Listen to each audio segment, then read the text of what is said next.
Здравствуйте, меня зовут Бакыт Юсупов, коучер-консультант по проекту улучшения услуг на местном уровне. Сегодня на видеоуроке мы рассмотрим тему организации управления услугами, основанными на тарифах, в частности, это сбор и вывоз ТБО.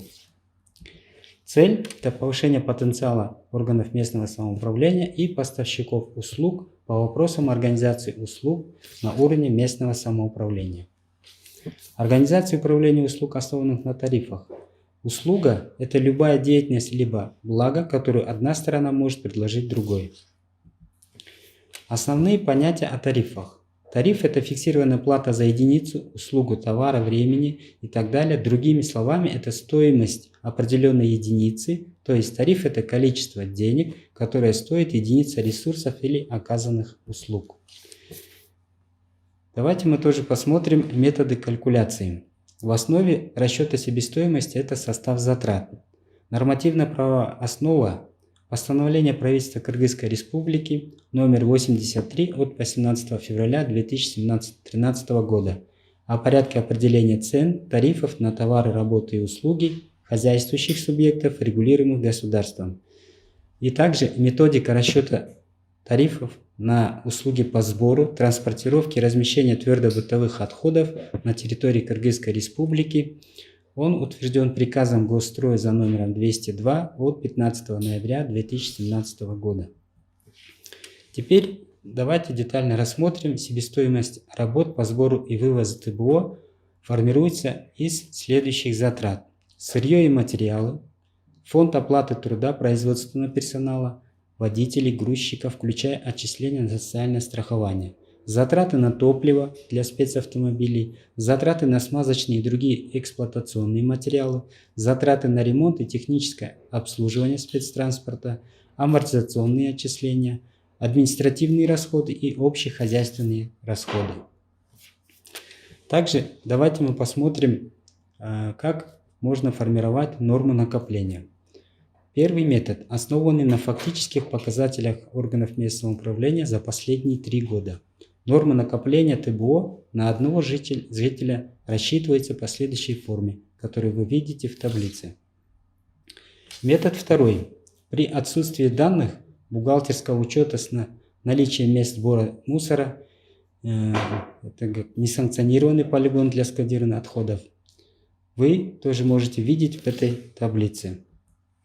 Метод третий. При вывозе отходов строительными мешками. Здесь тоже детально описано и показано примерами. Теперь давайте мы посмотрим виды деятельности муниципального предприятия.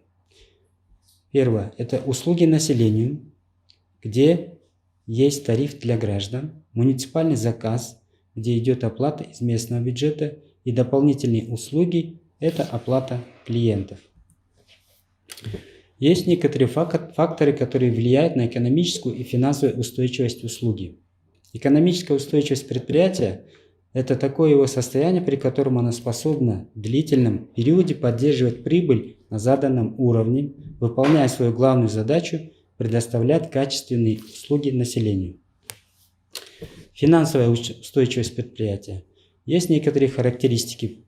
Первое – это наличие и рост рентабельности, сохранение способности своевременно и в полном объеме погашать имеющиеся задолженности и обязательства перед кредиторами, рост инвестиций на развитие предприятия, рациональное распределение и эффективное использование финансовых ресурсов. Экономическая и финансовая устойчивость муниципального предприятия. Главная задача муниципального предприятия – это держать баланс между необходимостью иметь прибыль и предоставлять услуги населению. Прибыль – это как абсолютный показатель экономической устойчивости муниципального предприятия. И здесь вы можете видеть эту формулу. Прибыль – это денежное выражение основной части денежных накоплений, создаваемых предприятием. И далее вы видите, от чего зависит прибыль, функции, куда она распределяется. Прибыль может быть распределена на увеличение имущества предприятия, увеличение капитальных вложений и потребительские нужды, социальные нужды. Рентабельность. Это относительный показатель экономической устойчивости муниципального предприятия. Рентабельность – это экономический показатель эффективного использования ресурсов предприятия, как материальных, кадровых, интеллектуальных и технических. Предельный уровень рентабельности устанавливается исполнительным органом местного управления, исходя из социально-экономических программ развития. Простыми словами, рентабельность – это свойство денег приносить прибыль. Ниже вы видите формулу. Здесь вы также видите, куда можно распределять в зависимости от рентабельности. Это фонд материального стимулирования, фонд развития производства, фонд социального развития производства. Ценообразование. Качественный показатель экономической устойчивости муниципального предприятия. Ценообразование – это установление цены на товар или услугу. Из чего она состоит? Она состоит из трех частей. Себестоимость затрат на производство единицы объема продукции, рентабельности и отчисление налогов на добавленную стоимость и налога с продаж. Ниже вы видите формулу. Также муниципальное предприятие может исполнять муниципальный заказ. Что такое муниципальный заказ? Муниципальный заказ – это обоснованные бюджетом местного самоуправления социально-экономические потребности муниципалитета в товарах, работах и услугах и решение других вопросов, относящихся к предметам ведения местного самоуправления в соответствии с законодательством Кыргызской Республики. Муниципальный заказ – это договор органа МСУ с хозяйствующим субъектом на выполнение определенных видов работ, финансируемых из местного бюджета.